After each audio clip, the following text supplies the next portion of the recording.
how did you unlock those? Because I know when kids feel trauma, like they forget things on purpose, and like you say, you remember the piece of those memories. Like what helped you unlock those to really like see that event as for what it was and process through them? Yeah.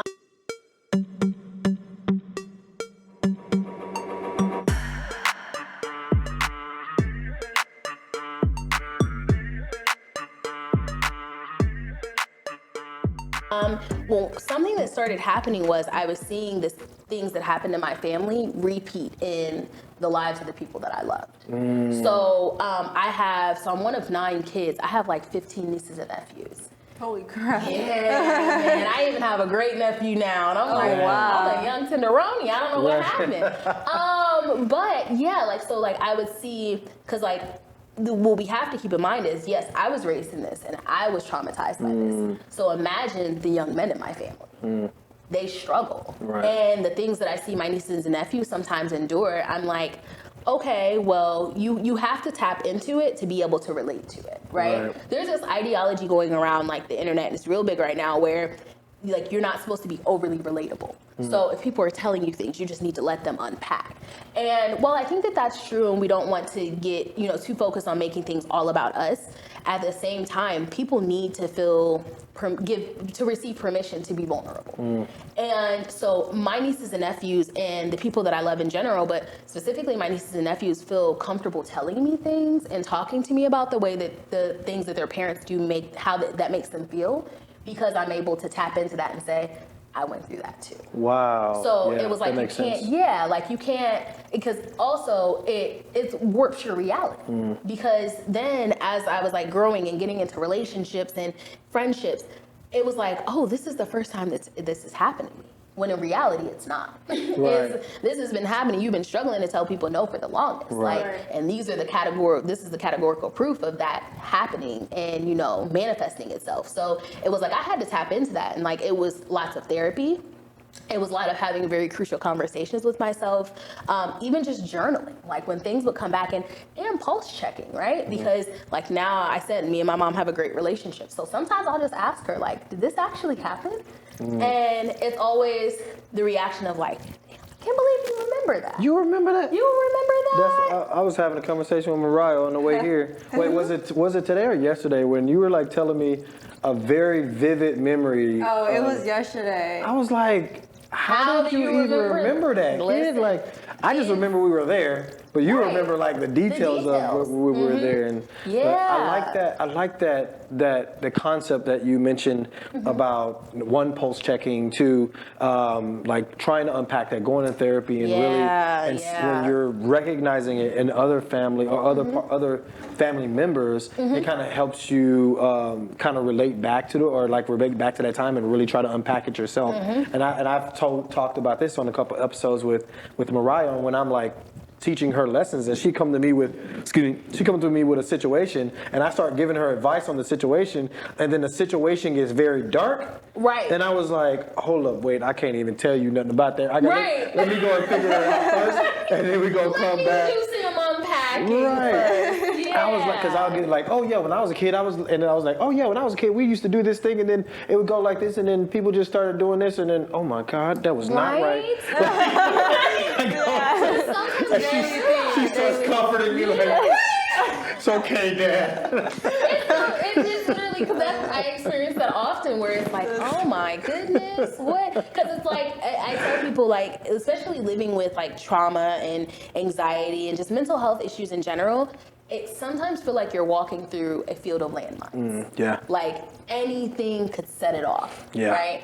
And it's sometimes things that we don't even realize or remember that come to frame, and it's like, oh, that's not a good memory. Right. Or, that doesn't, or this, if you guys ever have a situation where it's like, this feels familiar. Yeah. It's because it's deja vu. This has happened. Or even just the way this makes me feel is familiar.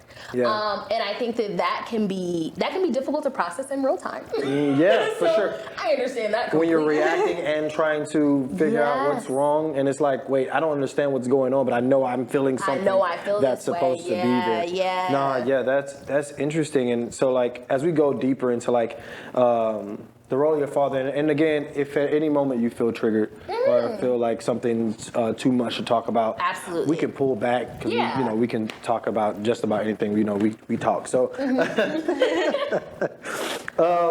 how has your relationship with your dad impacted your relationships with other people? And I'm gonna add on another part on that with men, but not men as in form of relationship, but men just in general, like cousins, brothers, homies, whatever that looks like. Yeah. How has your relationship with him impact your relationships and all those facets? Yeah, it's helped me to better understand the importance of fatherhood and the role that you play in your children's lives.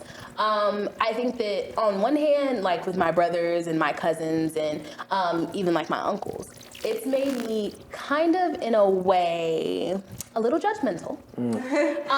But it's because I'm trying to safeguard these people, safeguard my nieces and nephews, safeguard these kids, because I know how much work I had to do to even get to this place, and I'm not even done. Right. So it's like, if we can prevent that for them, we should. Right. So I think that it's really made me like hone in on them, like, hey, you got to talk to your kids. Right. Hey, you got to hear them when they say things, and watch your tone when you're talking How to did them. they receive that advice? It really depends, right? Because it also it's less dependent upon. It's partially dependent on how I say it, but it's heavily dependent upon where they are in their journey. Right. That's it. Because the conversations that like my brothers and I used to have would get very volatile, and we never argued about anything other than my nieces and nephews. That was always our area of contention, and it was because I was so traumatized. I'm seeing the patterns. need to and I'm seeing the need to parent in a way that doesn't do what happened to us to your kids. Right. But I'm like, I'm a Virgo, so I'm like, why are you not seeing it? Like, right. And you want that for people, even if they don't want it for themselves. Yeah. Even if they haven't identified that it's wrong, even if they have, and they just don't know how to change the behavior. So it made it really difficult. But now I feel like we're at a place where I'm able to, one, say it from a place that's gentle enough for it to still be received. I'm able to ease them into it, where it's not like I'm just pushing them off of a cliff into it. Yeah, like, hey man, stop that. You're doing wrong with your kids. Figure it out. Like, I'm like seeing it, and I'm like, okay, and then maybe pulling them to the side of me and like, you see how her face was? Right. Like, you see how she reacted to how you said that? Like, you can't say these things to your kids because and I can do it in a way that's a part of like tapping back into what happened is I can relate it to something that happened to us. Do you remember when this happened to us? And how it made us feel? Yeah. So that's really big for me. And so that's affected the way that relationship has been. But also too, it's changed my idea of what a father figure means. Because I realized, like, when you're growing up too, if you feel like you're not missing anything, you don't realize what you've missed. Right. So growing up, I was always like, I'm all right. Like, I don't really need that. I got a relationship with my dad. It's fine. Right, I don't it's care. cool, but like that doesn't even sound correct. Right. That just shows that something has happened and something in your thinking. Trying to protect yourself. Yeah, it's a coping mechanism fully. But then as I like grew into being an adult, I realized by really honing in and looking at the lack I had from him, I was able to really see all the love I had from some really good men in my life. My grandfather, God rest his soul, my grandpa Jesse was the person for me. And even losing my father as the traditional father figure, and I say losing lightly just because I never felt like I had him in that way. But losing him as the father figure, it allowed me to really tap into that relationship with my grandfather and really realize all of the wonderful contributions he had made in my life. Like my grandfather was a source of my faith. He took me to church every Tuesday, Wednesday, and Sunday, like clockwork, and eventually Saturday. Bible study.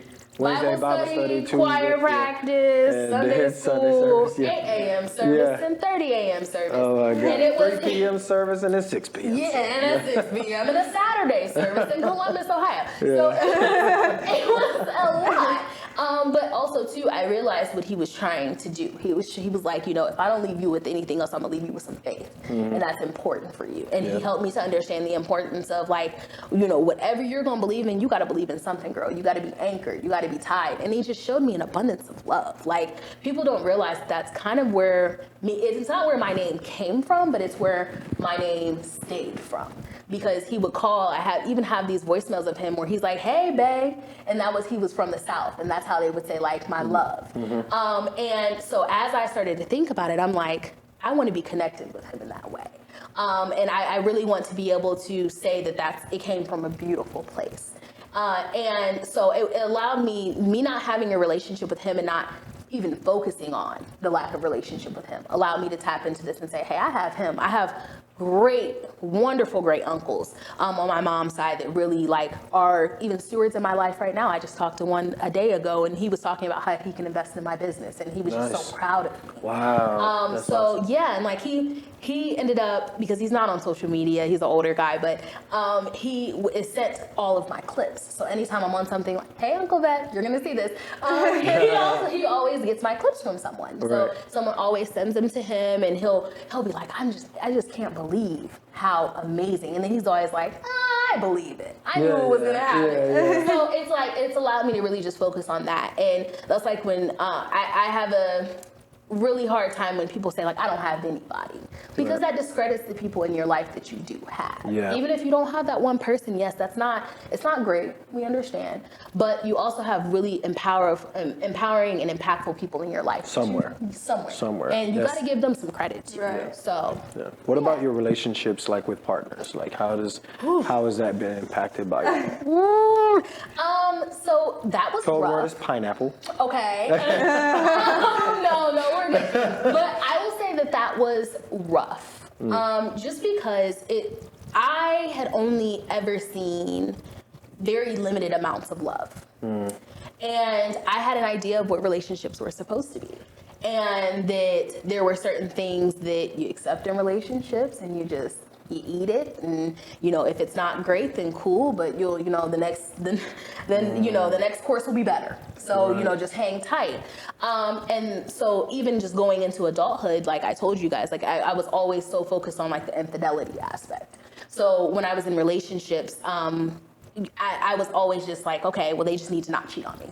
They need to not cheat on me. They can lie, don't cheat. And that was the issue, right? Because I was so focused on the don't cheat, don't cheat, don't cheat. There is a huge range between... Before they even get to that point, they got to do a lot of things. Exactly. There's a huge range between good relationships and infidelity. Right. And I didn't realize that. I was just trying to be over here. Like, I don't want to be... As long as I don't get this, I take everything else. And then I started taking that other stuff. And I'm like, okay, you're accepting a lot of what you don't deserve. And you don't have a voice in this. Like, where is your voice? And even just the things that I was projecting, really, if we're being honest, because I was judgmental. Even for my mom's role in the situation, I'm always like, why don't you just do this? Like, even though I wouldn't tell her why. But as a kid, I'm like, well, it's not that hard. Like, why don't you just do this? And then as an adult, I saw myself accepting some of those same things that my mom accepted. And then I'm talking to myself like, girl, why don't you just leave? And I realized I wasn't even conditioned to tell someone that this isn't okay how you're treating me. I think, and I'm just taking in on what you're saying. Like, so what I'm catching from this is that you had, as into your adulthood, you still had the lens of your childhood, absolutely, mapping out your relationships. Like you had a problem with infidelity, but you didn't see all the other stuff that before the infidelity. You was I didn't even know that those were things. Those were all portions of that. You were just like, the cheating, stop cheating, because the cheating was a problem in my family when I grew up. Exactly. And you thought that the cheating was a problem, but the cheating was just the actions that took place as a result, but you couldn't get all the rest of the juices. I didn't, exactly. Man. Because I was a kid, right? So and most of what I was receiving as far as like what was going on in my family wasn't coming from my family. Wow. It was coming from my friends and people in the community and people whispering when we walk into a room, or people not even letting their kids come over because they don't like my father's reputation. So it was really, I can't be friends with you because of who your dad is and how he behaves and the reputation he has. So it was really difficult, and it made me very resentful. But when we talk about like operating through your inner child, that is a real thing. Like you are constantly trying to undo the things that have been done. You're always trying to fix yourself in some capacity so that doesn't weigh as heavy on you. When in reality, I think it would do us so much, at least for me, it's done me a better justice to just be like, okay, this is a thing. You struggle with, people being faithful, so call it out. Be very clear with your partners moving forward. Also understand, set other guidelines and standards for yourself. These are the other things that are important to you in a relationship. Like I even have a list I kept for years of what I want in a partner. And it was all of these things, but I realized very quickly nearly everything I was looking for was the opposite of what I had seen growing up. So I had to even unpack that, where it's like, okay, are you asking for these things because this is what you really want? Or are you asking for... You don't want it to look anything that's opposite of what you've seen. Anything. So I wouldn't even date people that had kids because I didn't have kids. You didn't want the blended stuff? I didn't want the blend. I was like, because I was traumatized by being in a blended family. I didn't know that it could be different. I'm like, there's not many of the Brady Bunches coming out. Like, everybody can't be the Brady Bunch. Okay, cool. So I'm not even going to test that. She don't know what the Brady Bunch is. She probably like, what's the Brady Bunch? Oh, no. Thanks, Dad. Gotta call me out. My bad. Hey, She was like, not me showing my age. Oh my goodness. And the Brady Bunch is a blended family. Okay, and I think the mom had like 4 kids. Yeah, the dad had like maybe 3 or 4, maybe 5. Yeah, but it was a huge family. Big family. And they had Alice, the maid. But it was like on TV, it was one of our first time seeing a blended family. But the formula of their blending was much different than my formula. Yeah. Their formula was a little light. It was light on the. It was light. It was light. Yeah, it was a light formula. Because you needed to be able to accept it socially. So it was Yeah. literally just these 2 families that were, their parents fell in love, they got together, and then the kids learned to love each other. Right. Not in my family. Yeah, it's not how it was not that. So I was traumatized through that. So I was even operating from that mode of, okay, well, I can't date anybody that has kids because I don't have kids. And I'm not willing to date anybody that has kids until I have kids. Right. Then if we both got to deal with it, then let's deal with it. Right. But then as I grew, I'm like, well, you're really holding yourself back from experiences with these really wonderful people and people that could show you that blended families can be something different. And your role in it is just as important as other people's role in it. We're in a blended family. Are you guys? All right. And it's actually worked better than it has, than I've ever experienced, because there's a lot of growth that I've gone through. I've been in other blended families. It's all about the foundation. And that's why too, even at some point I struggled with the idea of monogamy. I was convinced that people could not be fully monogamous. And I'm like, people aren't made to be in one relationship. And so but I realized, even just through talking with my therapist, she's like, are you saying that because you really believe that and that's the life you want to live? Or are you saying that because you think that that's a way to protect yourself and safeguard yourself from being hurt?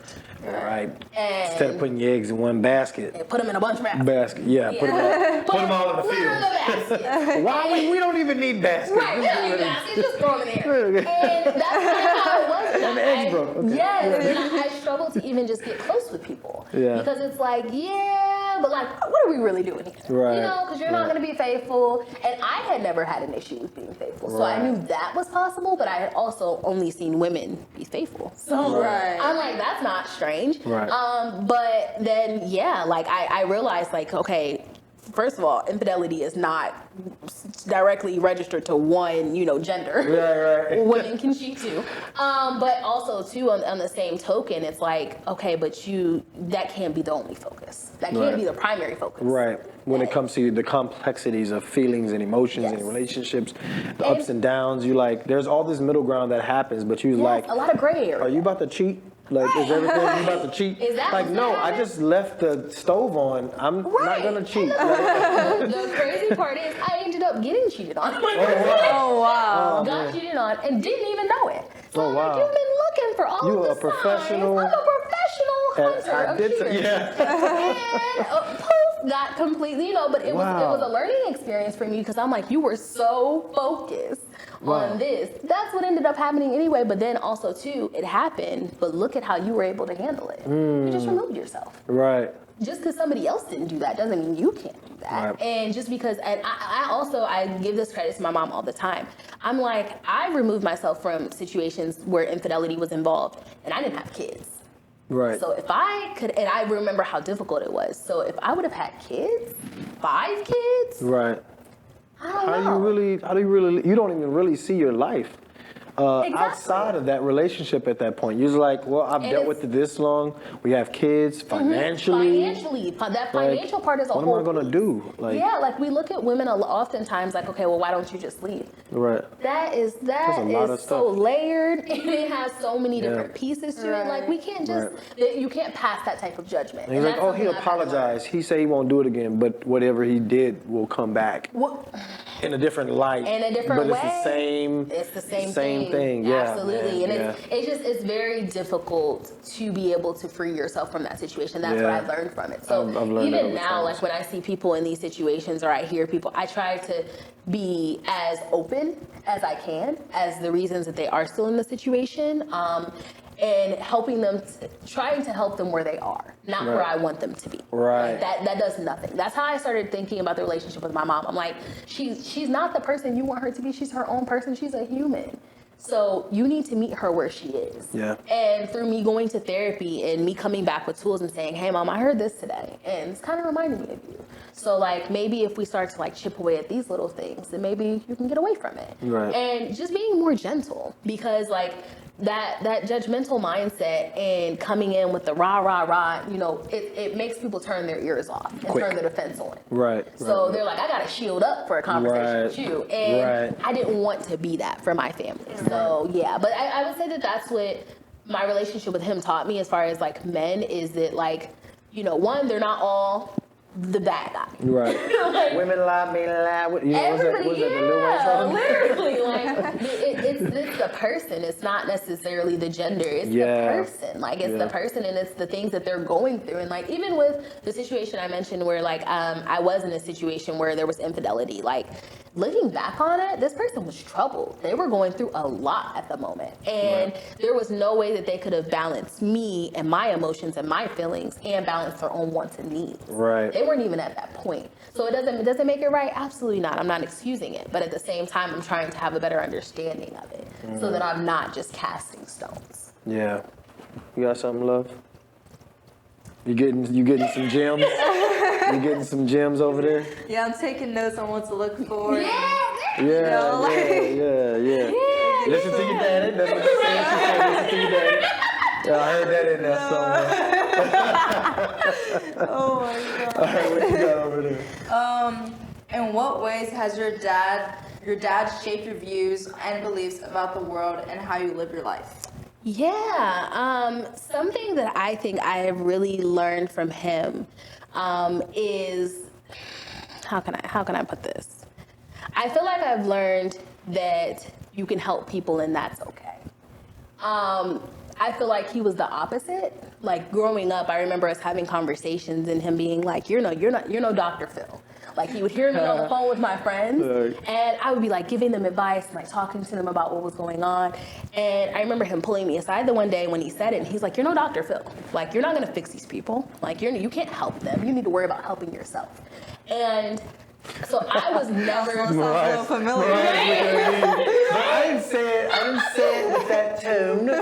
It was more about protecting your own energies when giving advice to which is a good folks. Yes, like which is good advice. Like, you know, making sure that the energy you're getting, you're receiving. Yes. And it's sounds familiar, don't Yeah, it? sounds Okay, let's keep it consistent. But it's not, you know, just one-sided, because I did have a lot of friendships at the time that were just that, where they would just call me and unload, and then I'm like processing their emotions and what's going on with them and how I can help them. Right. But on the same side of the coin, I felt like he was breaking my spirit. Like you can't do that. Yeah, like you can't trust people to do that. Right. Like, you know, people are just gonna use you. And I understand now as an adult that was his experience, and he was very valid in the way that he felt. But at the same time, it taught me that just because he was that way doesn't mean that that's how I was meant to be. Right. Like God created me, I am 100% sure to be a vessel. to help other people, to help guide other people, to help other people understand.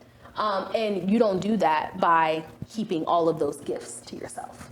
Like, gatekeeping does nothing for anybody. It does nothing for you specifically, but it does nothing for people at large. So it took for me to, really look at that and look at the fact that I wasn't able to connect with people on a certain level because I refused to let people in because I didn't want to be taken advantage of. Right. And that was like beat into me because I was so sweet. They always said, like, I was reminded of my grandmother, Bernice. She was just so kind. And on one hand, it was used as like a thing to say, oh, she's so nice. But on the other hand, it was like, well, she gets taken advantage of. So you don't want to be that person, right? Wow, yeah. And so it was like reconditioning my mind. And growing up, I thought like she was just the sweetest. So I'm like, that is who I want to be like. Like, I want to help people. And my grandmother was a guider. Like, she could literally guide people to do incredible things. And so I wanted to embody that and be that. And instead, I found myself like being very isolated. And being like, well, no, I can't, I can help you a little bit, but my dad said I can't help you too much. And like, I saw that the person that was making me become was very far from the person I wanted to be also. Right. Because like now, I'm sure if he sees the things that I do, he may cringe. And like, on one hand, you may be super proud, but like on the other hand, you're probably cringing because it's like, oh, you just let them just use you. Yeah, you're just letting them use you. Or like, you need to focus I'm just on the imagining opportunities. what my dad would. Like you need to worry about the opportunity. God gave you this opportunity, so you need to take this opportunity. And it's like, nah, God gave me this opportunity to make space for other people. Yes. So, and I am a firm believer of that. So it's that I think that is something that I've really learned, and a lesson that has come from my interactions with him. Absolutely. And my relationship with him was just like, okay, well, you can keep it all yourself, but you're only gonna get this much. Right. And that I even saw that manifest in his life, right? Where it's like God would give you these beautiful things would happen, things that you probably didn't deserve in the time because of the type of person you were and the things you were putting out into the universe. But God was like, you have these people that depend on you. I'm going to give you these things. And oftentimes, as quickly as I saw them coming into our house, I saw them leaving out. And it's like, maybe if you would have just gave a little more and, put a little more out than you were just taking in. And not even just financial, but just like emotionally. Yeah. Mentally, like that could have helps you to retain some of it. So now I operate very differently. And I think that that's something that parents forget, that they're not just teaching us how we should be through the things that they're saying. Sometimes you can tell us stuff and the actions we're seeing will make us do the opposite. Facts. So it's like when you teach your child a lesson, it's not always the lesson that you gave them to a T. It's just something that they just heard you say. But I actually seen you do this, that, and it looked like it worked for you. You still alive, so I'm gonna go with that. I'm actually doing what you go with said. that. Or I saw it didn't work for you, and even though you're saying this is how it should be, let me go the opposite way. Facts. Right. And let me see, because there's nothing, I say all the time, like, there's nothing I have to lose. Like, if what is meant for me is meant for me. What God has in store for me, God has in store for me. So it doesn't matter who I bring in, as long as I'm giving something back out. Okay, great example. People are like, don't tell everybody, with your plans, or, be careful about the people you tell your plans to. And while I agree with that, on the same token, God's putting people in my circle so I can tell lyric stuff, right? Because I know he's not going to go and sell my ideas to CBS. He's like, let's get on the ground and get it done. Yes. But you have to be able to tell people that, because if you don't vocalize those needs to you, how can people jump in and help you? And how, if I don't vocalize my needs to you and let you know, from a lot of our conversations, that's what my takeaway has been. Like, I'm telling him my needs, and makes him comfortable to tell me his. And how can we bounce off of one another, and how can we work together? Because collaboration is key. Facts. And I think too that I would be remiss to not acknowledge the fact that his ideology surrounding that is because of how traumatizing his childhood was, and how he had to really survive on his own, and how he was at like 13 taking care of his whole family. And that's hard for people. That's hard. And I had to learn, like, he's not operating. You can't expect him to operate out of a place of love if he hasn't learned what love truly is. Facts. So that I would be remiss to not acknowledge the fact that he's just operating the way that he thinks he should be operating. He doesn't know any better or any different. Yeah, thank you, Baedri.